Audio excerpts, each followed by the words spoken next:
RV days good days? No. Especially when you don't sleep well. And we need a lot of that today.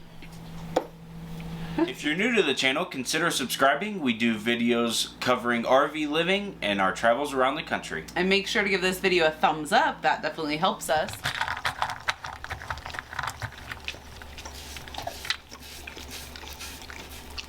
That's not where the food is, baby. Stop playing.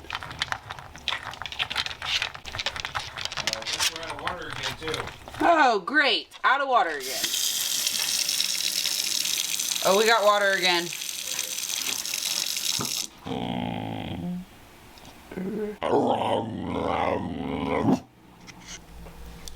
What meal is this? Breakfast. Cheers to a kind of crappy day. No Yep. pun intended. Welcome back, YouTube, to Longhaul Lifesavers. I'm John and this is Morgan, and today we're going to go over the not so glamorous side of RVing. Yeah, you never know what life is going to throw at you, and that's even in a sticks and bricks. But with RVing, there's a lot more stuff that can go wrong. And sometimes stuff that is completely out of your control to be able to fix. Today we're going to kind of talk about some of that and show you what's going on in the RV park that we are currently in. So what do you want to talk about first? Because there's been a lot of stuff that is going on in this park that has not been for the good. Yeah, so, you know, with any RV park, there's always some type of problem. This is an older RV park, and you know, back in the day, RV parks were designed for Airstreams with no slides. So you're looking at things like, you know, skinny RV sites to be able to park. So that's always an adjustment. And then with the growing pains, everything kind of went from 30 amp to 50 amp. And, you know, most RVs now have 2 ACs or 3 ACs, electric, you know, refrigerators, things like that. So some of the parks haven't really kind of Upgraded. Yes. In this current park, they have upgraded the electrical, but Let's use that term loosely. but we have a surge protector that is, what is it called? It's an electric management system. So sometimes when there's low voltage or a surge, it goes either way. It'll turn the power off to our coach. Basically, it protects if there's not enough power coming in, it shuts it down so that way nothing happens to any of the appliances or electronics. So we've kind of been hit or miss with electric here lately. Yeah. It's getting better since it's cooler out and people aren't running as much electricity. It's been a little bit better. So that's kind of 1 week. And then the next week, we have no water. And then... Well, and even she says it like it only happened last week, but our water still goes out here on a daily basis. Yeah. So in this RV park, there is a well, and they have a pump that is supposed to feed all the spigots at the RV sites, and the pump goes out randomly all the time, and instead of the park buying a new one and just replacing it, they just hodgepodge it together and wait for the next time for it to go out. Yeah, I mean... Or the well runs out of water. There's kind of been some water issues. And then lastly, septic has been a big problem. I've been telling the park, hey, the septic tank's full. And I don't know if they just don't believe me or they don't want to deal with it or what, but you know, every time they... Probably a little of both. Yeah, and every time... And it is expensive to have the septics come, you know, pumped out by a honey wagon, so I get that, but if it's affecting like being able to sit outside, you can't breathe because it smells like sewer so bad, or you know... Well, or you can't even pump your tank or empty your tank tanks, because it just all sits in the line because it's so full it backs up. Yeah, so it's been kind of rough. But anyways, they decided to dig up the septics, and that was on Saturday. Today's Sunday, and we're being told that Monday they're hopefully supposed to replace them.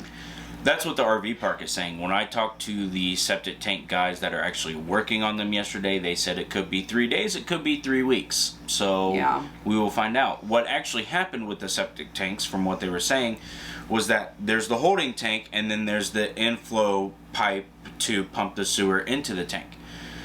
That connection was never made correctly, and they never put a good base under the septic tank.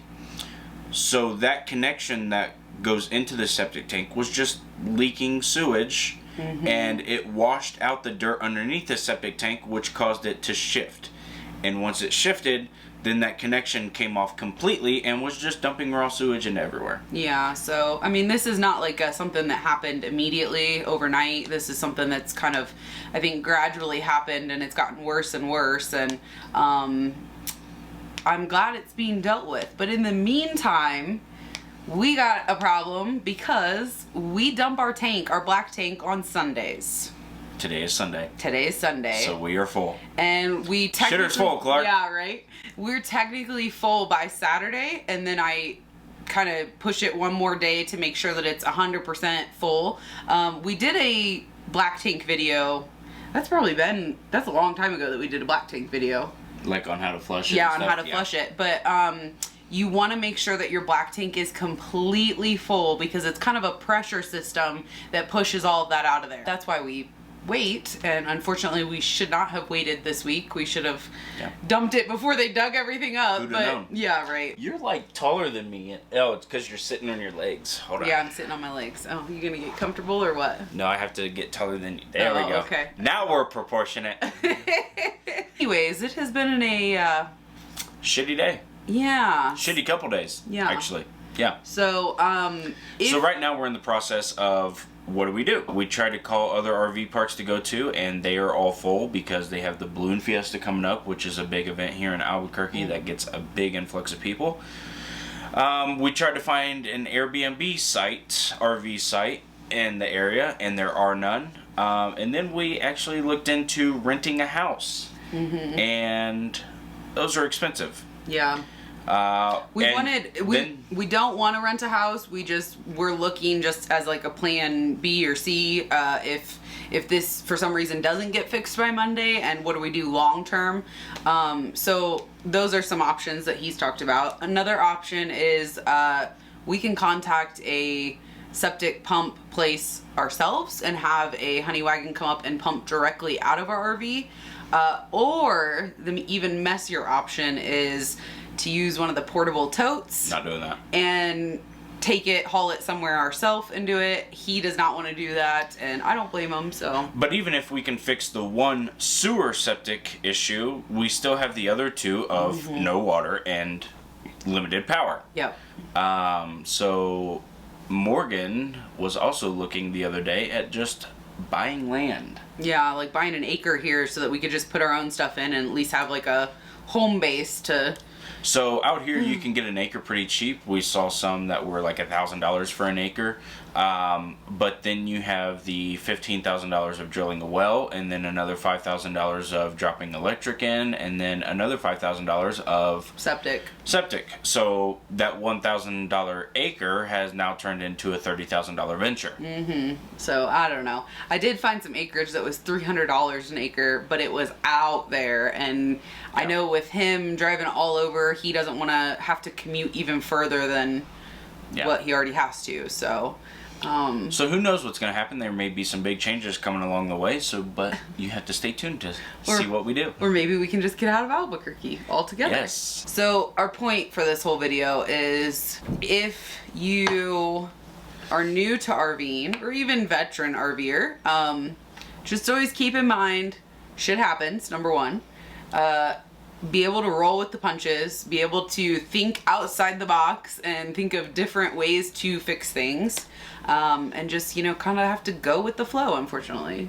Yeah, unfortunately, RV living is not always as glamorous as Instagram makes it look. And you have to kind of take the bad with the good. You're going to have shitty days like this, just like you would in a house. Yep.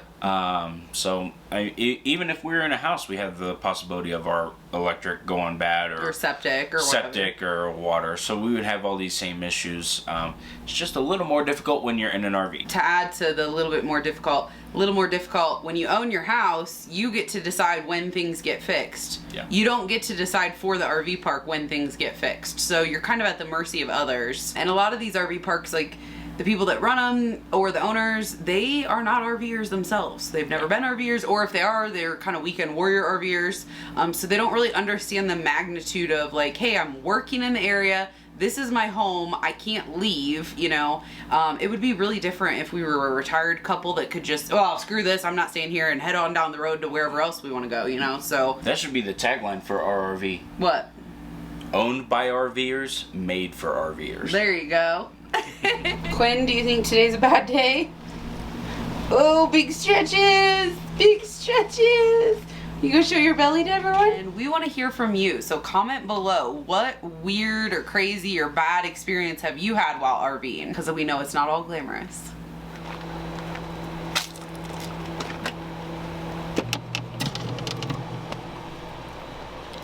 So since this park randomly has no water, we normally fill our holding tank in the off chance that they shut off the water. That way we still have something to take showers and go to the bathroom with. They have shut off the water so much here that we have gone through a full tank. So now we are refilling this so we have water in our holding tank in case they shut off the water again. So it is always good, even with full hookups, if you're going to be in a park for a while, to fill up your freshwater tank just in the off chance something happens. You're already prepared, kind of like being a Boy Scout. And then when you get ready to leave, you can always drain that tank out, so you're not carrying all the extra weight to your next destination. Guys, that's going to be it for today's episode. Thanks for watching, and we'll catch you next time. See ya! Bye!